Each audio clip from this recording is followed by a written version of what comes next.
प्यारे बच्चों नमस्कार, मैं विकास और आप देख रहे हैं मेरा YouTube channel education tutorial. NCERT गणित कक्षा 9वीं में आप सभी का फिर से स्वागत है। आज हम चर्चा करेंगे प्रश्नावली 1.1 के क्वेश्चन नंबर 4 पर। तो चलिए शुरू करते हैं। क्वेश्चन कुछ इस प्रकार है, नीचे दिए गए कथन सत्य हैं या असत्य, कारण के साथ अपने उत्तर दीजिए। तो प्यारे बच्चों, ये क्वेश्चन नंबर 4 जिसमें हमें 3 प्रश्न दिए गए हैं और इसमें हमसे पूछा गया है ये इसमें कौन सा सत्य है और कौन सा असत्य है। साथ ही साथ हमें कारण के साथ अपना उत्तर भी देना है। तो चलिए शुरू करते हैं। पहला प्रश्न है, प्रत्येक प्राकृत संख्या एक पूर्ण संख्या होती है। हमसे पूछा गया है क्या प्रत्येक प्राकृत संख्या एक पूर्ण संख्या होती है। तो हम आपको बता दें ये सत्य है, यानी प्रत्येक प्राकृत संख्या एक पूर्ण संख्या होती है। तो हमें उत्तर में लिखना है सत्य,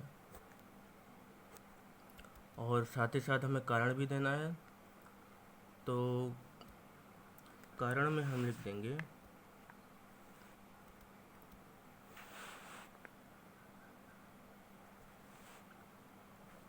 उत्तर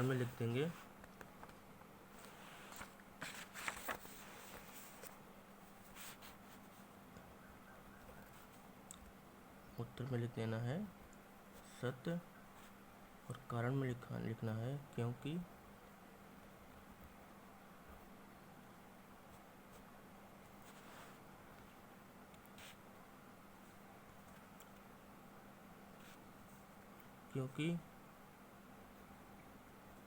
पूर्ण संख्याओं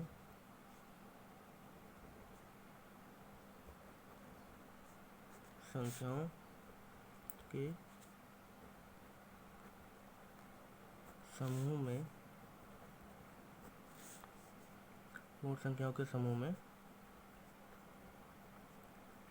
प्राकृत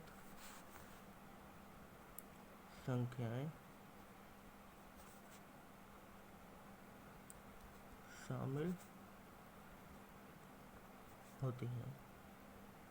हमें कारण में लिख देना है क्योंकि पूर्ण संख्याओं के समूह में प्राकृत संख्या शामिल होती हैं। तो हम आपको बता दें, हमें पता है कि हमारे प्राकृत संख्या क्या होती हैं, 1 से लेकर 9 तक। ये हमारे प्राकृत संख्या होती हैं, यानी कि 1 2 3 4 5 6 7 8 9 तक ये हमारे प्राकृत संख्या होती हैं। और पूर्ण संख्याएं 1 से लेकर इन्फिनिटी तक, यानी कि अनंत तक होती हैं, जिनकी कोई गिनती नहीं होती है। हम पूर्ण संख्याओं को नहीं गिन सकते।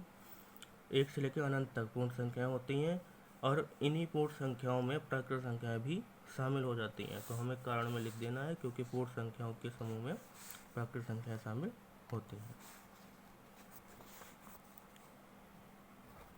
इसी तरह दूसरे प्रश्न में पूछा गया है, प्रत्येक पूर्णांक एक पूर्ण संख्या होती है, यानी कि प्रत्येक पूर्णांक एक पूर्ण संख्या होती है, ये हमसे पूछा गया है। तो हम आपको बता दें कि सबसे पहले तो ये समझ लेते हैं पूर्णांक और पूर्ण संख्या। पूर्ण संख्या जैसा कि हमने आपको बताया 1 से लेकर 9 तक कोई भी 1 से लेकर अनंत तक कोई भी संख्या पूर्ण संख्या होती है। अब इससे पूछा है कि प्रत्येक पूर्णांक एक पूर्ण संख्या होती है। पूर्णांक और पूर्ण संख्या में फ़र्क क्या है ये बता दूँ आप सभी को।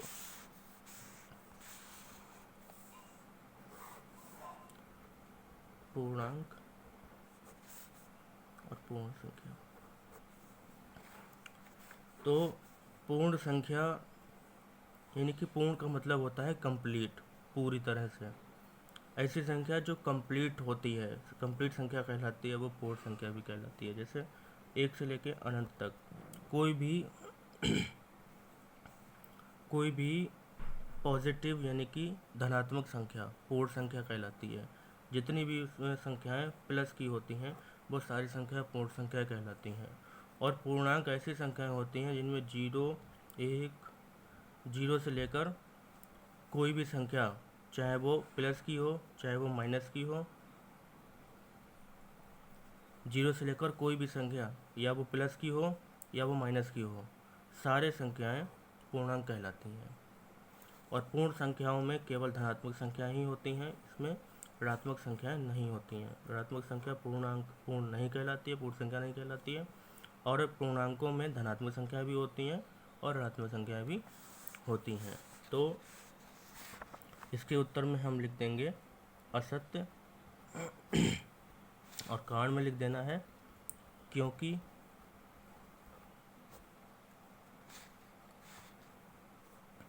कारण में लिख देंगे क्योंकि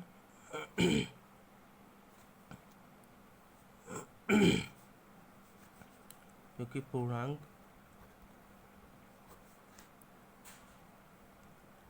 ऋणात्मक यानी कि माइनस के भी होते हैं, लेकिन पूर्ण संख्याएं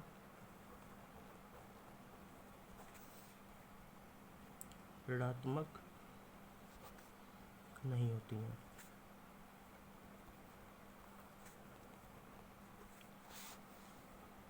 नंबर 3 में हमसे पूछा गया है प्रत्येक परिमेय संख्या एक पूर्ण संख्या होती है। प्रत्येक परिमेय संख्या एक पूर्ण संख्या होती है, ये पूछा गया है। तो हमें पता है कि परिमेय संख्या जैसे कि 1/2, 3/4, 5/6, 7/8, यानी कि कोई भी भिन्न टाइप की संख्या परिमेय संख्या होती है। और या कोई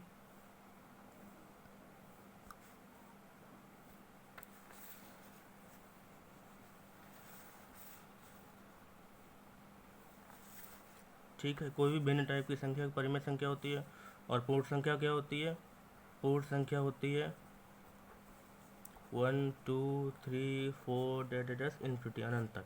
ये पूर्ण संख्या इस टाइप की होती है। तो हमसे पूछा गया है कि प्रत्येक परिमेय संख्या एक पूर्ण संख्या होती है, तो हमें इसके उत्तर में लिख देना है असत्य। क्योंकि कारण लिख देंगे क्योंकि पूर्ण संख्या 1/2 यानी कि भिन्न नहीं होती है।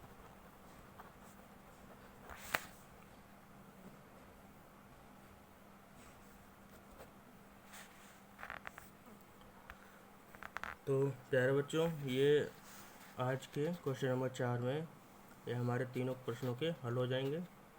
तो मुझे आशा है कि आप सभी को बहुत अच्छे से समझ में आया होगा। आप इन क्वेश्चंस को, इन आंसर्स को किसी भी कॉपी पे नोट करके रख लीजिए, जिससे आपको भविष्य में दिक्कत नहीं आएगी। तो आज की वीडियो में इतना ही। धन्यवाद।